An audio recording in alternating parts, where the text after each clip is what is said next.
بسم اللہ الرحمن الرحیم نحمده ونصلی ونسلم علی رسولہ الکریم اما بعد ولا يصح الایمان بالرؤیة لأهل دار السلام لمن اعتبرها منهم بوهم او تأولها بفهم اذا كان تاویل الرؤیة وتاویل كل معنى يضاف الى الربوبیہ بترک التاویل ولزوم التسلیم وعلیہ دین المرسلین وشرائع النبیین والمسلمین ومن لم يتوقع النفي والتشبيه زل ولم يصب التنزيه فإن ربنا جل وعلا موصوف بصفات الوحدانية منعوت بنعوت الفردانية ليس في معناه أحد من البرية۔ متن عقیدہ طحاویہ سبق نمبر 42 عقیدہ نمبر 37۔ اس میں امام طحاوی رحمۃ اللہ علیہ ایک تو دیدار الہی کو بیان فرما رہے ہیں کہ اللہ تعالیٰ کا دیدار ہوگا، اس مسئلے کو یہاں پر بیان فرما رہے ہیں، اور دوسرا اس کے ساتھ ساتھ یہ بیان فرما رہے ہیں کہ جو چیزیں اللہ تعالیٰ کی صفات میں سے ہیں جو واضح ہیں ان کو اسی ترتیب سے ماننا ہے، اور ان صفات کا انکار بھی نہیں کرنا، اور ان صفات میں خواہ مخواہ مخلوق کے ساتھ تشبیہات کا سلسلہ باطلہ بھی اختیار نہیں کرنا۔ چنانچہ فرماتے ہیں ولا يصح الایمان بالرؤیة لأہل دار السلام کہ اہل جنت کے لیے رؤیت پر ایمان صحیح نہیں ہو سکتا اس شخص کا کہ جو فرماتے ہیں کہ لمن اعتبرها منهم بوهم کہ جو رؤیت کا اعتبار فہم سے کرے، اپنے عقل سے کرے، فہم سے کرے، یا او تأولها بفهم یا اپنے فہم اور عقل سے اس کی تعویل کرے، جبکہ فرماتے ہیں اذا کان تعویل رؤیتی جبکہ رؤیت کی تعویل کی ہوئی ہو، یعنی مطلب یہ کہ کل معنی یضاف الی الربوبیہ ہر اس صفت کی تعویل صحیح نہیں ہے کہ جو ربوبیت کی طرف منسوب ہو، یضاف الی الربوبیہ جو ربوبیت کی طرف منسوب ہو، یعنی اللہ تعالیٰ کی طرف جو صفات آئی ہیں ان صفات میں باوجود اس کے کہ وہ بالکل ظاہر ہیں اور ان میں وہ خام ہوا تعویلیں کر کے یا تو اس کا انکار کر دے یا تعویلیں کر کے ایک اپنی طرف سے نیا معنی جس کی بنیاد بھی کوئی نہ ہو وہ معنی لے لے اور تشبیہات کا ارتکاب کرنا شروع کر دے، یہ ٹھیک نہیں ہے، لا یصح، یہ ٹھیک نہیں ہوگا۔ تو اگر اس طرح کیا فلا یصح الایمان، پھر ایمان بھی ظاہر بات ہے درست نہیں ہو سکتا، رؤیت پر ایمان صحیح نہیں ہو سکتا۔ کب صحیح ہو سکتا ہے؟ الا بترک التاویلی کہ مگر یہ کہ تعویل اس قسم کے تعویلی سلسلوں کو چھوڑ دے، ولزوم التسلیمی اور ماننے کو لازم کر دے، اپنی مرضی کو اپنی عقل کو اللہ اس کے رسول کے سپرد کر دے، وعلیہ دین المسلمین اور اسی پر تمام مسلمانوں کا دین اور سلسلہ چلا آ رہا ہے، وہ اسی طرح ترتیب سے دین المسلمین و دین المرسلین و شرائع النبیین والمسلمین، تمام نبیوں کا سلسلہ جو ہے دین اسی پر چلا آ رہا ہے، اور تمام نبیوں کی شریعتیں مسلمانوں کی شریعتیں وہ اسی دگر اور نگر پر چلی آ رہی ہیں۔ تو اپنی عقل کو فہم کو اللہ کی صفات کے حوالے سے خواہ مخواہ استعمال کر کے انکار یا تعویل بے جا اس طرف نہیں گئے وہ، بلکہ سیدھے اس صفت کو اس ترتیب سے مان لیا انہوں نے۔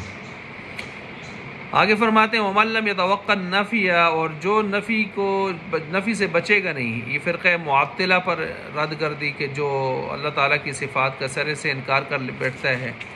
چھٹی کر بیٹھتا ہے، اور جو ہے وہ اللہ تعالیٰ کی صفات کو گویا اللہ تعالیٰ سے جدا کر بیٹھتا ہے، اور اسی طرح وہ تشبیہ اور فرقہ مشبہہ پر رد کر دی جو صفات کو مانتا تو ہے لیکن اپنی طرف سے تشبیہات کے ساتھ مانتا ہے۔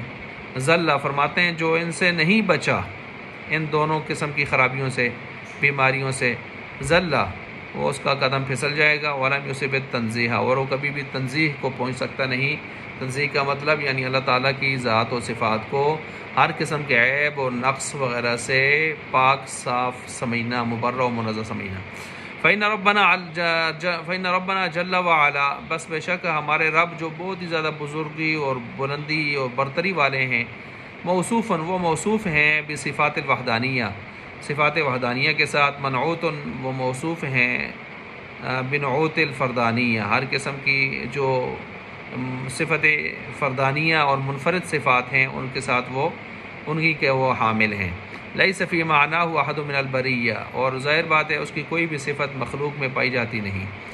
تشبیہ کے دو مطلب ہوتے ہیں، دونوں کی یہاں پر نفی کر دی گئی ہے۔ ایک تشبیہ یہ ہے کہ اللہ کے صفات کی تشبیہ مخلوق کے ساتھ دے دی جائے، دوسرا یہ ہے کہ مخلوق کی صفات کی تشبیہ اللہ تعالیٰ کی صفات سے دے دی جائے۔ دونوں قسم کی صفات سے نفی کی گئی ہے۔ اچھا، یہاں پر ایک سوال پیدا ہو سکتا ہے کہ حدیث میں جیسے آتا ہے انکم ترون ربکم کما ترون القمر لیلۃ البدر، آپ اپنے رب کو ایسے دیکھو گے جیسا کہ آپ چودھویں کے چاند کو دیکھتے ہو، تو چودھویں کے چاند کے ساتھ تشبیہ تو ہو گئی اللہ تعالیٰ کی۔ تو جواب یہ ہے کہ بھائی یہاں اللہ تعالیٰ کے صفت کی تشبیہ نہیں ہوئی مخلوق کے ساتھ کہ گویا اللہ تعالیٰ چودھویں کے چاند کی طرح ہیں، اس طرح تو نہیں کہا، بلکہ یہاں پر یہ صرف رؤیت کا تحقق اور اثبات اس کو سامنے لانا تھا کہ اللہ تعالیٰ کو بیک وقت سارے دیکھ سکیں گے، جیسے کہ آپ دنیا میں سورج کو بیک وقت سارے دیکھ سکتے ہیں۔ تو یہ مخلوق کو سمجھانے کے لیے ایک مثال